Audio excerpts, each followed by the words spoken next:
Today we're looking at the right hand C major cadence. A cadence is a chord progression. The progression we're learning is the most common one for pianists. We're going to use the C chord. If we're in the key of C, then the C chord is the first chord of the key. So that's our one chord. C, E, and G. 1, 3, and 5th fingers. Okay, so we're going to move up now, counting C as 1. We're going to look for the 4th chord. Okay, so my finger lands on F as the 4th note. I'm going to move the hand and now start a chord starting with F up to A, skip up to the pinky on C. That's the 4th chord. Alright, so I think you can guess the 5th chord would be the very next key above that. So G, B, and D. So in every key, the 1st chord, the 4th chord, and the 5th chord are the most vital. Okay, now you notice as I'm playing, the C chord is right here in the middle of the piano, but the F chord I have to do a big jump to find it. And then the G chord I skate up just a little more. It's not the easiest thing in the world to play, so what we're going to do is give you a better solution to have the fingers move very close to the C, middle C range.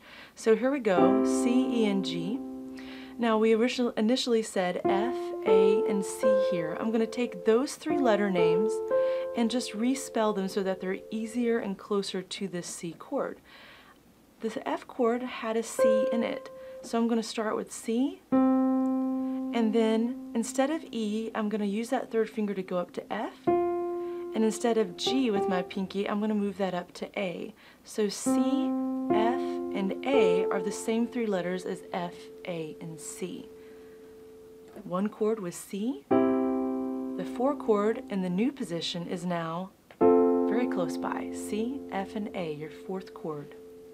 You'll always return back to C. Okay, now we're going to look for the 5 chord. We mentioned the 5 chord was spelled G, B, and D. Moving to that C position again, I notice that I already have a G in the C chord, so I'm going to leave that G on the 5th finger. There's a D right here under your 2nd finger. You don't have to move the hand out of position, it's already there. Now we need a B, so what I'm going to do is skate the thumb half a step, very next key down to the B. The thumb is the only finger that shifts outside of that C chord position.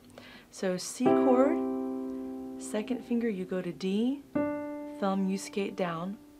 So I have B, D, and G. That's your 5 chord, the G chord. And then we're going to add the 7th. So pinky, find that one again. We're going to go a whole step down to F. You hear there's added tension on that 5-7 chord there. That is correct. There's a little bit of a clash. That resolves back always to the 1. So let's go through the entire progression, the 1, 4, 1, 5, 5, 7, 1. Okay, starting on C, extending forward with the upper fingers, C, F, and A. Still 1, 3, and 5, that's your 4 chord. Back home to C, 1 chord. Alright, keeping the pinky stable, we're going to move the thumb down half a step, the D stays there, that's your 5 chord. Add F, 7th, the 3rd finger does not play, and then back.